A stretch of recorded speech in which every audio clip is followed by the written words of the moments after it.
Hey. What's up? What's Hey. up, everyone? Welcome to our BWIBAAD 2025 Kickoff live stream. I am your host, Jarel Brown, and I am joined by the founder and CEO of BWIBAAD.org, Miss Kelly Baird. How are you doing today? I'm doing really well, Bobby. How are you? I'm doing pretty good. I'm excited and looking forward to this conversation. I've been having some amazing conversation with several of the ladies that will be presenting, and it's nice to talk to you, the one who brought all this together. Thank you so much for interviewing the ladies. Yes, I've seen some of them that you posted already. They are phenomenal. It's the conversations have been amazing. I still have one more to post from this week that I did, and even after we got done recording, we still had more conversation. It was amazing. All right, before we get into our conversation, I want to let you guys know that the BWIBAAD Conference will be on February 21st and 22nd in Orlando, Florida. You can go to BWIBAAD, that's BWIBAAD.org, to register for the conference. You can join in person or virtually, and also use code BobbyJarel40 off for 40% off the cost of registration. There will be a ton of amazing Black women who will be presenting at this conference, and I promise y'all don't want to miss it. It's going to be amazing. All right, so I wanted to start off just by getting to know you a little bit. I know we've interacted on social media for a while now, and I definitely appreciate all the support that you've given and shown me over the last couple of months. And so it's like when you reached out and asked me to be the ambassador, I was like, absolutely, because I think my thing is it's all about supporting each other. So it's like, however I can help with what I do by supporting you guys, I'm all for it. So thank you for reaching out and having me to be the ambassador. Oh, I love what you do. I love what you do. I've seen your work and just on TikTok, just super funny. You're very passionate, and you got a lot of projects. Yes, you're very interesting. really. I really like the theater work that you're doing. Yes. And honestly, like this year has started off. It's like, you know how when you kind of pray for things and it doesn't happen when you think it's going to happen, and it's like. I feel like when you're being, diligent and doing what you're supposed to do, you'll get rewarded in that way. I don't know if you're a spiritual person or not, but I'm a very spiritual person. So it's like everything that I've been doing, all the work that I've been putting in, I'm starting to see it now at the beginning, and it's very at the start of this year. It's just been amazing. So it's like this alone has been an amazing opportunity. So I'm thankful because it gives me the opportunity to network and get to know so many people, especially within the field. And I know we'll talk about it a little bit more in our conversation, but like I'm all about supporting Black women. So like for me, I'm just talking and rambling, forgive me. But I'll say this, I've been in the field of ABA since 2012. And when I started in the field, I was at a clinic and there were 4 Black females. There was Isoken, Kanisha, Tanisha, and Destiny. And so when I started, I'm like, oh, these 4 Black women, some of them got a master's degree, one finishing her master's, going to get a PhD, another one finishing up her master's. And it's just like, as a Black man, I'm like, looking at them 4 women, it made me want to do better for myself. So it's like, I thank them because that was the start of me saying, okay, I need to get my stuff together. Yeah, I love that. I love that you're giving flowers to those 4 women. Yes, absolutely. So how long have you been in the field of ABA? Well, I would say I have been in the field of mental illness, supporting individuals with developmental disabilities for over 10 years. Okay. I've been a behavior analyst for really like a few years. Okay. But I've been in the field for quite a while.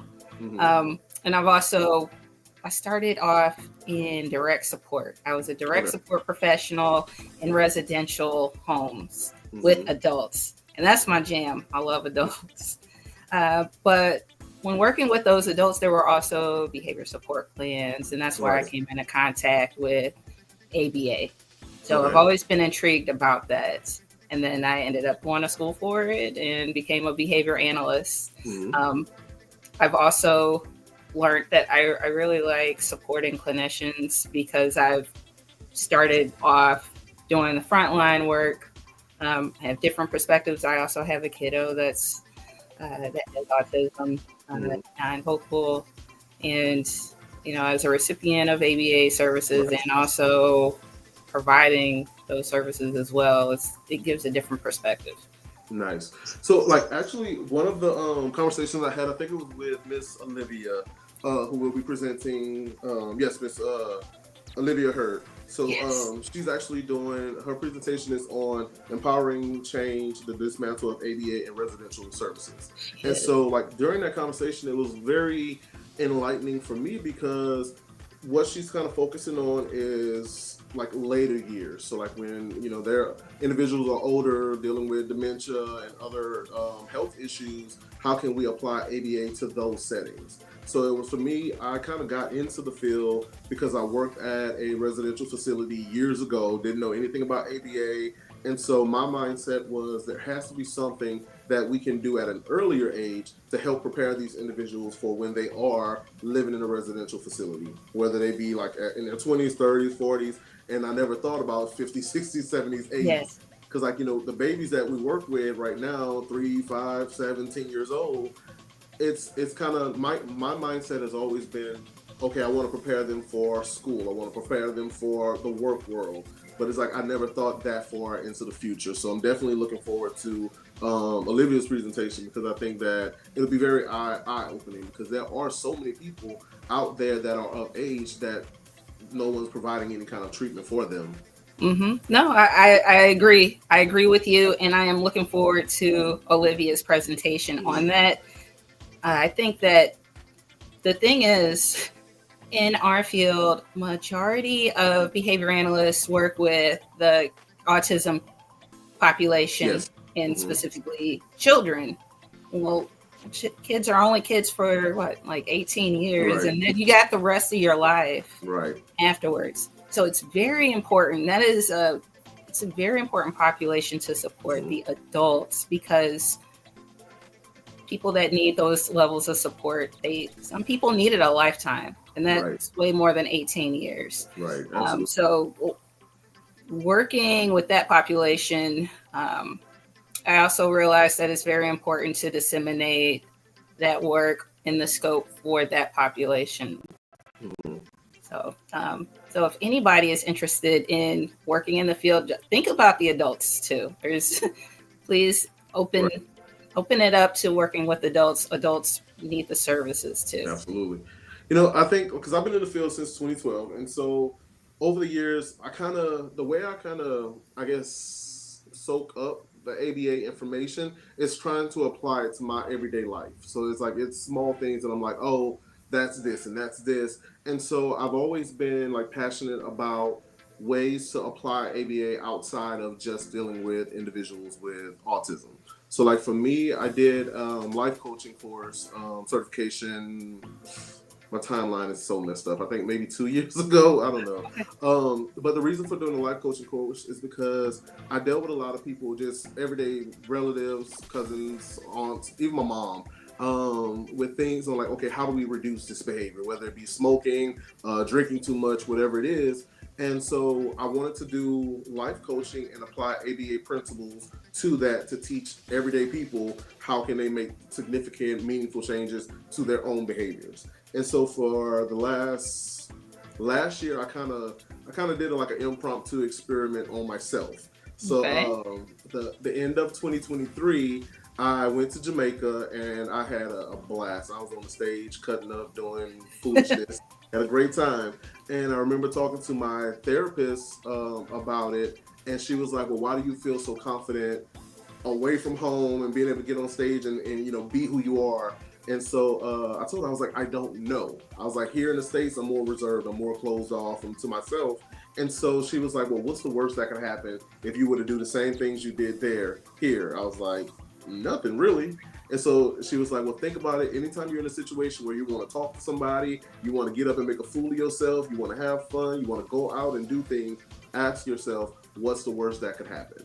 Right. And so like in 2024, that was my kind of like my motto going through the world, like through my day-to-day life, was just, I want to enjoy my life. I want to have fun. I don't want to be shy. I don't want to, because like people think I'm not shy, but I'm more shy. It's just typically like when doing videos and things like that, I can do a video. It's just me recording myself, posting it on the internet. I don't have to like interact. So last year was my way of just getting outside of my box and living my life and asking myself, what's the worst that could happen?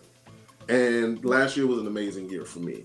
So it's like I use a lot of the principles from ABA. It's just like shaping it up. Like, how do I gradually get to the point where I'm comfortable doing a live stream with someone and not worried about messing up and things like that. So it was a good year. And my thing is I want to teach other people how to find that confidence within themselves through life coaching, through using ABA to shape up those goals and reinforce themselves along the way. So for you, since you've been in the field, how have you applied ABA like outside of just the typical dealing with individuals with autism?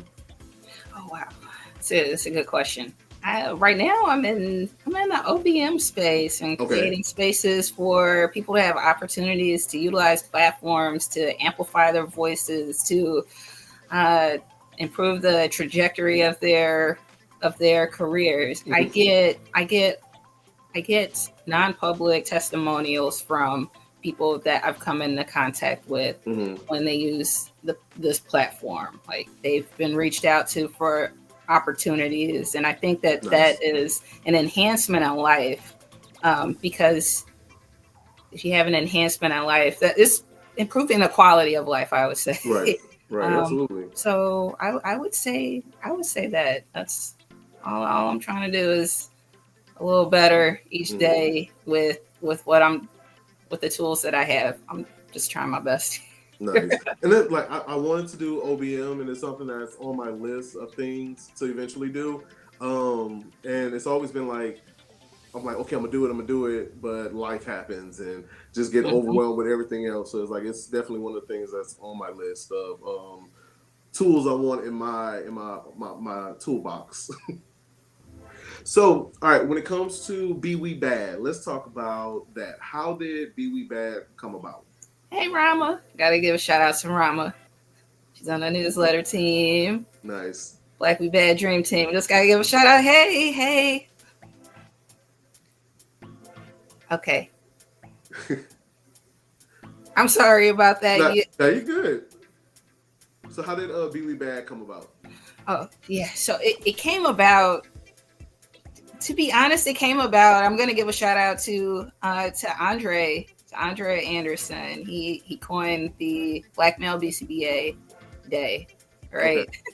And so just figured, why don't we have a day for women? Mm-hmm. And it became Black Women in Behavior Analysis Appreciation Day. Mm-hmm. Something simple like that. You just put it out into the world. Right. And then it turned into a conference. Nice. Like, it just happened so quickly. And people got on board with it and resonated with its mission. So overall, like, let's talk about the mission. What is your mission with BWIBAAD? The mission is to amplify voices of Black women, offer platforms. Nice. And to speak on. It's a conference space. I think what's unique about it is that we have different modalities to highlight women in the field. We have our newsletter, we have the conference space, we have panels throughout the year, we have the social media. I think all of that is fairly new. These different methods of keeping us engaged and showing that we're here, that we're visible. And I think that visibility really matters. I've always been big on that component, the visibility part. Right. And I think that's why it resonates with a lot of people, not just Black women, but just like men also, because for me, and I know my brother Jerron, we'll talk about him a little bit later also, we want to support. There are so many people that want to support and elevate you all. So like with me, taking the time to do these interviews and, meet so many amazing women, I'm all about supporting the Black woman, because coming from a single mother, my mom raised me by herself. And so for me, going to school, getting my education, that was my nod to her, saying thank you for taking care of me and giving me this opportunity. So I'm all about that support. And I think that's the thing, because it resonates with so many people because there's a need for it. That visibility is not always there. So like, me and Jerron did one of my podcasts, A Little Too Honest. It's the name of my podcast. Y'all can go find it on Spotify, Apple Podcasts, as well as Buzzsprout and other locations. It's a really nice podcast too. It really is. I listened to that one. Mm-hmm. So like with that one, we kind of talked about like being a black male in the field of ABA and not seeing a lot of people that look like us. And so I know for me, the first time I met a black male BCBA in person, like face to face, was in 2023. And that was me being in the field since 2012. Yeah.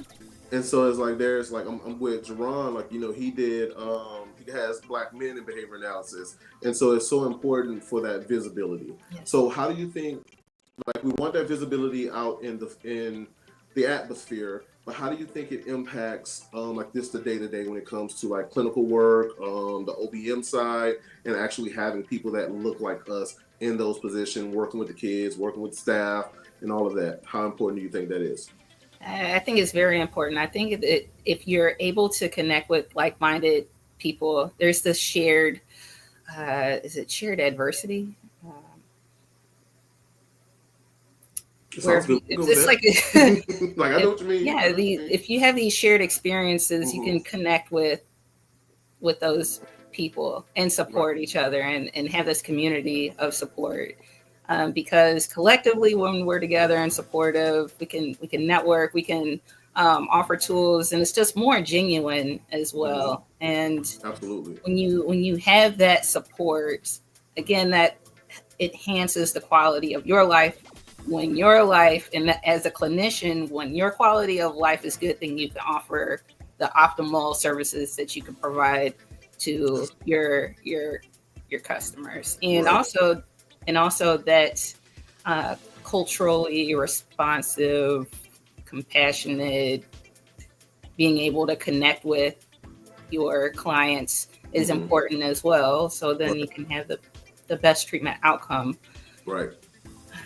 And like with that, I know I talked with Ms. Danica Moyes, and so her presentation is going to be on increasing Black excellence within research. And so if y'all haven't checked out the interview with Ms. Danica and with Ms. Jareen, you can go to my YouTube channel, the Bobby Jarel, TheBobbyJarel, and check out those interviews. But with with Dr. Moyes, one of the things that she said that was like so beautiful to me was whenever she's doing any type of research, she's always having like an intern or a student or someone assisting so that they can be able to like put their name on research and start that. And I think that alone is that motivation that a lot of us kind of need. We kind of, we always, like for me, I've always been the type to kind of wait in the cut, waiting for somebody to come over and be like, hey, come do this. But I learned to kind of be more independent and outgoing and say, I'm going to do my own thing. And as you do your own thing, we still need that support and that visibility from other people. So it's like, again, I'm going to keep saying it over and over. Thank you for what you're doing, because there are so many people that have never worked with a black female or male BCBA. And to know that there are people like you and a lot of these presenters that will be at the conference, it's kind of, it's heartwarming to know that there is hope in a sense. Yeah, I agree with you. When I was in school,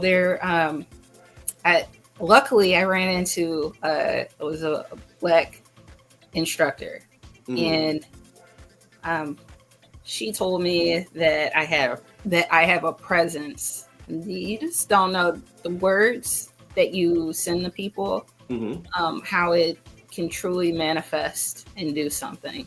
Yes. I kept those words with me. She said that I have a presence, and I probably haven't heard those words before.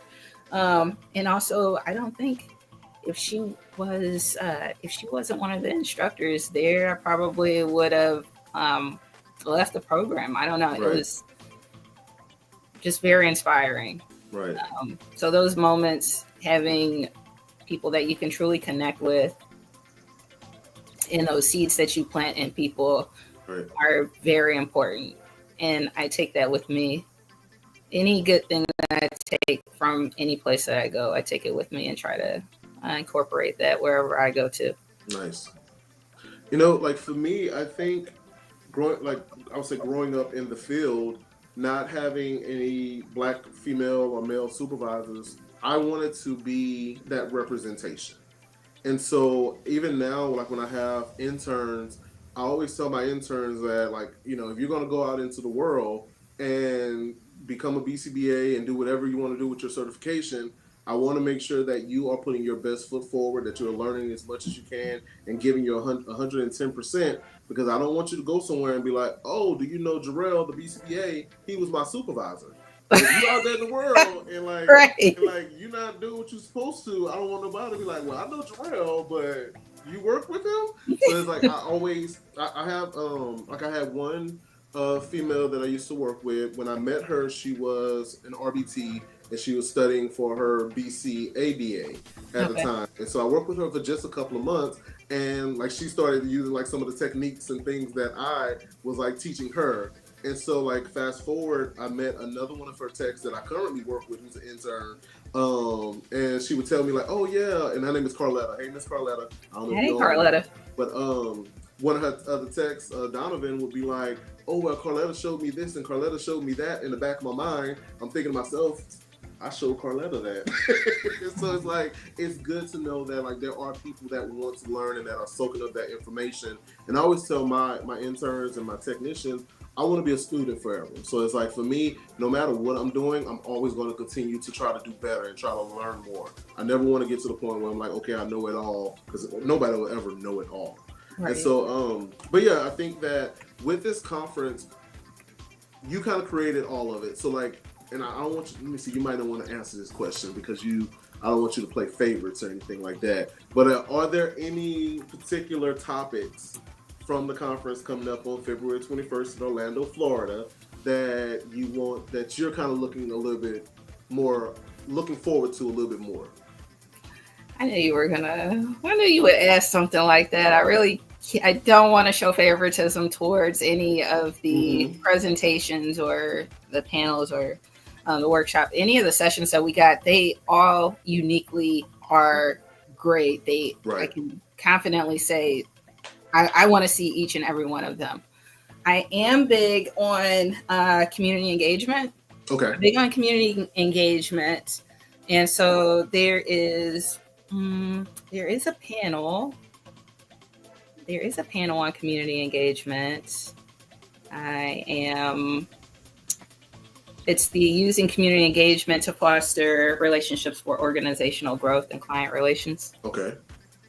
I think that's a really good one because I'm big on community engagement. I'd love to see, and Rashida is going to be there on the panel, Carissa, Jessica Jones, Monique Coker. And this is the interesting part about it. Monique Coker and shout out to Monique Coker. She is a BCABA. Okay. And this was her vision, this panel. I think it's just amazing that she was able to bring all of these women together and have this subject matter that's very important. Dr. Trinika Jefferson is also part of the panel. Tia Glover is also part of the panel. And shout out to Tia because she was nominated to be on the BACB board. Yep. So we want to support her when that opens up. Definitely. Shout out to all of these phenomenal women. Marquis Jacobs. She is also part of the panel as well. Shout out to her and Savannah State University. She's working with them because right now they are celebrating the 20th year anniversary for their ABA program. Nice. At Savannah State, and it's historically Black college, right? It's an HBCU. It's the very first ABA program at an HBCU. Nice. Right now, we want to continue celebrating and supporting that program to remain open. So she's really honing in on the initiative to keep that program going. And that's in Savannah. So shout out to her. There's another panel. I'm looking at. There's so many women to highlight here. Right. The integrating client-centered care in ABA, bridging theory and practice in diverse settings. Nice. So this one, the visionary behind this one is Crystal Miller. Okay. So I think this is very interesting because there are three gentlemen on this panel as well. Tamisha Bland, I gotta give a shout out. She's my girl, Tamisha Bland. Dr. Jewel Parham, doctor now. So she recently defended her dissertation. Nice. Congratulations. Yeah. So many congrats. And also Dr. Ashley Kerrigan recently defended her dissertation. So now she's a doctor as well. She is in the conference. She's doing a presentation and a panel. So that's really interesting. So I'm kind of everywhere. So yeah, Sean Taylor, Damon Milam, and Timitope. Shazara is on this panel. I can touch on every presentation and every panel, and something is really good. And the workshop by Lakeisha Cobbs-Hayes, obviously the keynotes, Portia James, and her Unapologetically Us is just gonna like lead the whole conference space. It's her subject matter is it's from division to collective impact and behavior analysis. And I think that that's an interesting subject matter that she's going to be talking about right now. And Quatiba Davis, the passion and purpose, just amazing. She's also working with FAMU because the conference is in Orlando. So FAMU is another HBCU. Okay. So it's just really good to try to get ABA programs into the HBCUs because there aren't many at all. If anything, it's Savannah State and FAMU. Nice. With those, it's a start, and I think like we talked about earlier is like that representation. So like, as you know, you guys continue to do this conference, BMBA, BABA. I think the more we grow, just within the Black population, the more visibility there'll be, and hopefully more people start wanting to know more about ABA. So with that, that kind of leads me into a little bit about what we discussed before we went live. So don't get nervous, okay? So when I talked to her about the book Michelle Williams from Destiny Child wrote, and we talked about it's called Checking In, and so we talked about like being transparent and being vulnerable. So for me, that transparency is I'll share my story. I'll tell you, hey, this is what I went through. This was my experience. But that vulnerability is while I'm experiencing it and while I'm actually going through it, can I be vulnerable enough to be like, hey, this is what I'm dealing with right now in this moment. So I kind of, lead into this with that, because what I want to know is like, what are some of the struggles that you've kind of faced when it comes to starting your organization and then like going into doing this second annual conference, which will be held on February 21st to February 21st and 22nd in Orlando, Florida. You can go to BWIBAAD.org to register for the conference in person and virtually, and use code Bobby Jarel 40% off. Now, so what are some of the struggles that you kind of face going into doing the conference, or even starting the organization and getting to this point? Wow, I would consider all of this being a journey, especially if it's something that you've never done before. So I want to say this entire journey is new for me, and also it's just this constant under pressure, uncomfortability, but then you also know that that's growth too. Yes. I know that I'm bold. I know that I take initiatives a lot, or I initiate things a lot. And if I have a vision for something, I also execute, even if it hasn't happened before. So essentially it's kind of like going blind. Like it needs to happen. You just push through it. It's not going to be perfect. So accepting the imperfections of things, I would say that would be a challenge right there. That I work on every day, just telling myself, okay, you need to do this, you need to do that. It won't be perfect, but if you don't do it, where are you going to be? And I also think that at the end of the day, At the end of the day, you really want to just say, okay, at least I tried. At least I tried, because life is too short. Just do it. I want to say that. That's my motto. Just do it. I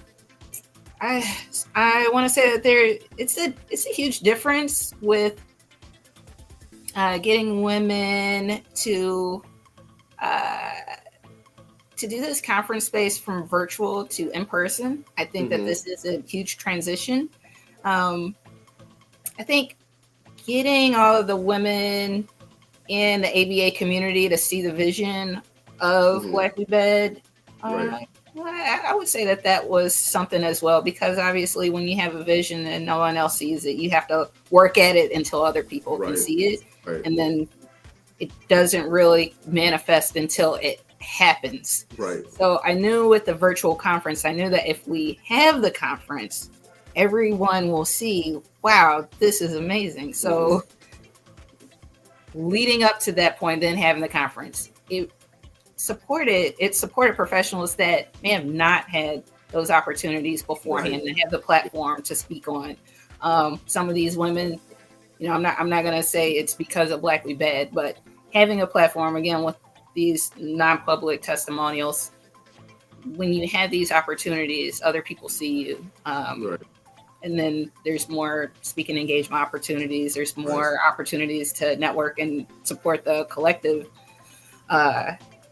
endeavor of just enhancing the inclusivity and inclusiveness of ABA in the field, grow our numbers. Because if you ask professionals 5 years ago, have they ran into contact with somebody that looks like them?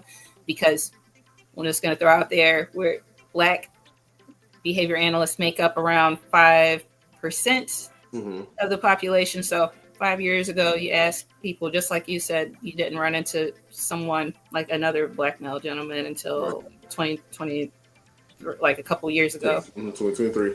Yeah. And you hear this all the time, people being in the field for a decade, not seeing someone that looks like them. So I think, I would say putting the vision into fruition. Once it happens, then people see it. But getting there is the challenging part right there. And it's this, you have to just continuously tell yourself, okay, just keep doing it, even though other people don't see it. I'm going to say that's the big thing right there. When you have a vision, getting to that, making it a fruition. Because I think, like, for me, when I did my stage play, which is The Soldier's Wife, y'all can go to YouTube and find it, Jarel, The Soldier's Wife stage play.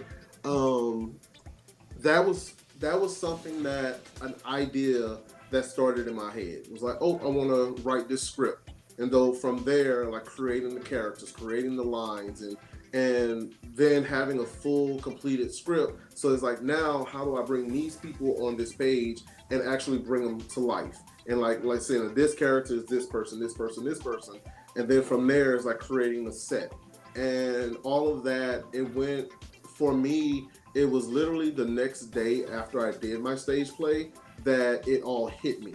Like, oh, I finally did it. It was a 3-year journey of getting it done. But once I finally did it, it was like, wow, I actually did it. And so a lot of times when we have like a vision and we have a dream for something, I always have to remind myself that it's my vision. And in order for people to see my vision, I have to be able to bring that vision to life. And I'm very thankful to have like sisters, cousins, and real close friends that support my vision because they trust in me. They don't need to see the vision in order to support. And I think like what you're doing and what we know what BWIBAAD is right now in this moment, but there are so many people, and I just meeting you and getting the opportunity to interact with you over the last couple of months is like, I can see what the vision will be. Because like this is what it is right now, and it's only going to continue to grow and develop into so much more. And so it's like, I'm thankful, and I hope that you're proud of yourself for pushing through and following through with your vision and with your dream, because I can attest to it being hard, especially when you're putting things out and like people aren't supporting But again, when it's your vision, like I said earlier when we started, this year alone, there's so many things that are coming my way that I'm so thankful for, that in the past I didn't feel seen, I didn't feel heard, I didn't feel appreciated, but it's like I feel it now. And it's because I didn't give up and that I continue to push forward. And so it's like the whole purpose of talking about that vulnerability and that transparency, what you're doing is going to motivate so many people to take that step and say, okay, let me take a leap of faith. I may fall, I may get scared, I may stumble, but I can still do it. So it's like, I hope that you take pride in knowing that you're going to motivate so many people to do so much. I truly appreciate that. Like, if you think about it, like in a sense like that, like right now, there's BABA, there's Jarel with Black Men in Behavior Analysis, and now there's BWIBAAD. So it's like y'all are the start of a foundation that will hopefully continue to live on forever and ever as we continue to grow and develop the field, and especially like within the Black community. Again, like did you have any type of organization like this when you were coming up in the field? Right. Like, it wasn't there. It was like you're creating the change. Like I say, be the change you want to see.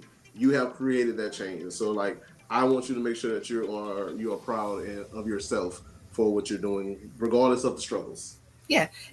No, I definitely agree with you on that, and I can't really move forward unless I also bring up BWIBAAD. And I want to give a shout out to BWIBAAD. It's Black in Behavior Analysis. It's a Facebook group that that I entered some years back. And shout out to Kat Jackson. Again, like I gotta always give her flowers. That was a space where Black professionals in ABA are able to connect and just be transparent there. That was a space where I was able to connect with a lot of people, a lot of like-minded people. So I think that spaces like that are important. And I really think that it's great that now that many of us are connected, that there are multiple spaces for people to navigate to and from. Like, and that's okay too. I'm also going to be transparent to some people in our community who may find some confusion with multiple Black spaces. It's totally okay to go in any Black spaces. It's okay. I kind of think of it like there's Walmart, there's Target, there's Walgreens, there's CVS. You can shop anywhere. You can go anywhere. Just go wherever you want. Get all the support. And it's good to have a lot of places to go to. And I think that that's something that I wish more people understood, just that simple concept. So it's like I may need something from Walmart. Like I went to Family Dollar yesterday and I needed some more soap, but I wanted like the 8-pack. Family Dollar only had a little 3-pack. So I was like, okay, I'm going to get the other things I need from Family Dollar. Then I'm going to go to Walmart and I'm going to get my soap, I'm going to get my paper towels and things like that. Then I might need to go to CVS to get something from here. And so like with this conference, with any of the conferences, there's so much information, there's so much that we can take from all of these different spaces and being able to support all of these different spaces. So I think I hope that with this conversation and with the conference that people are showing up and taking the nuggets that they can take from this to go out in the field and continue to be great and continue to grow the field. And then the next conference that come up, I'm sure you're going to be supporting in some type of way. So it's like if we all just support each other, we can all prosper. And shout out to Portia James. Her keynote is actually going to be touching on this pretty heavily about supporting Black spaces. Nice. It's going to be a really good one. One of the things you said right before we wrap up, when you said, I know I said transparency earlier, but when you said it, it kind of sparked a different thought in my head. So for me right now, in the company that I'm working alongside 2 other Black female BCBAs. And so it feels nice to have coworkers that are next to me that can relate to my struggles. So it's like when I'm talking about certain things, they can relate without me having to use layman's terms and things. So it's like it feels so amazing to be side by side with people that understand the struggle. So I hope that anyone that's watching this, if you're not an actual BCBA or BCABA, please like look into the field. Like there's so much space, there's so many opportunities, so many things that can be done in this field to grow the field. And it's not just with individuals with autism, but just OBM, ABA. I'm doing life coaching. There's basketball, well, sports, residential facilities. There are so many avenues that we can touch on, and I think that representation for us is like, for me, having a staff that's predominantly Black female, being able to see a Black supervisor with them who supports them, who cares about them. Same with the children. It's like I want the kids to be able to see that's someone who looks like me. So it's overall, I'm thankful for this opportunity. I'm thankful for everything that you guys are doing. I'm thankful for my brother Jerron. So before we wrap up, do you want to talk about the panel that Jerron is working on coming up? Oh, sure. Oh, the panel that you're on. Oh, and shout out to Jerron Trotman. Yes, that he is my, I say, co-conspirator partner for sure. Black Men in Behavior Analysis. I'm going to say that he is also part of the podcast, Beyond the Science, at the conference. And then we'll talk about it. So at the conference, there will actually be this segment on the 21st during the lunch time. And it's going to be the segment. It's going to have, it's like a roundtable discussion. Okay. Right. So with some influential women in the field at the conference, it's going to be very interesting. And there might be some CEU for that one, just because like that, the subject matters that they're going to talk about during that discussion, is going to be amazing. So I want people to stop by for that. That's in the works right now, but it's going to be really interesting. Nice. And you are part of a panel that's going to be next month, correct? Yep. It'll be February 5th at 7 p.m. to 8:30 Eastern. The topic is intersectionality in action. So it's myself, Savon Banks, I don't want to mess up his name, Trevion James. So we'll be on the panel discussing just the idea between the intersection between race, gender, and sexuality within the field of ABA. So make sure you guys check that out. It'll be on Behavior Live again, February 5th at 7 p.m. Eastern Standard Time. Yes. All right. So before we wrap up, is there anything else that you would like to share? Any other comments? Anything that you want to put out into the universe? And shout out to the Terrence Allen. He's going to be the host for that panel. Some amazing gentlemen for that panel. I'm super excited about it. Sean Capel is going to be on there. Last words, definitely come to the conference. The conference is February 20th. Oh, well, I'm going to say we're going to have a pre-conference kickoff that evening with the ABAVerzus networking mixer. Dr. Nandy Nelson is going to be leading that one. We're going to have a lot of phenomenal guests there. So that's going to be a great professional space to network. You walk away with a lot of contacts. And right before the conference too. It's a great opportunity to link up with people before the actual conference. Right. It's a structured networking setting. A lot of people will go to networking events and just be there. But this one is pretty intentional with connecting with people. Nice. So in the 21st and the 22nd are the actual conference days. During the 21st, that's the Friday, we will also have a ball. And Landria Seals Green will do a keynote there. And also Nicholas Ether will do a drop the mic. So it's going to be really interesting. And then on the 22nd, that's day 2 of the conference. Another event that'll take place towards the end would be the ABAVerzus Block Party. And that's going to be a super fun event for everybody to go to. I'm really excited about that one. Dr. Monica Gillespie will be in there. Magali Torres, Kendall Downing, and I want everybody to show up for sure. If people, I think we're doing really great with the sponsors. It would be good to be successful with this conference. So all of the help support for that would be truly helpful. And also we're open to schools, any of like local schools, even nationwide, because it's virtual as well. We'll do group rates. Nice. So come support the conference, register, sponsor. Those are my points. And it's all about celebrating Black women in the field. And this conference space is for everybody to celebrate Black women in the field and just to celebrate inclusivity and the growth. Nice. All right, everyone. So you can go to my YouTube page, The Bobby Jarel, to watch the previous interviews that I've done with a few of the panelists. I have a few more coming up this week also. Make sure you go to BWIBAAD, that's BWIBAAD.org, to register for the conference. You can join virtually or in person and use code Bobby Jarel for 40% off.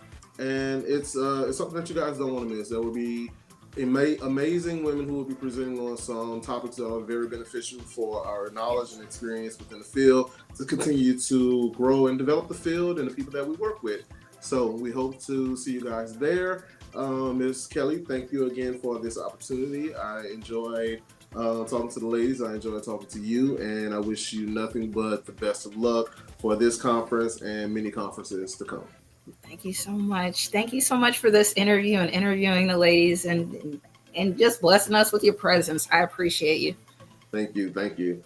All right, guys. Thank you all for tuning in. We hope you enjoyed this talk. Make sure y'all, we will be posting the video eventually, so make sure y'all share, get it out to as many people so we can get the word out about this conference, about ABA in general. That's all we have for you guys today. Have a great day and be blessed. Bye.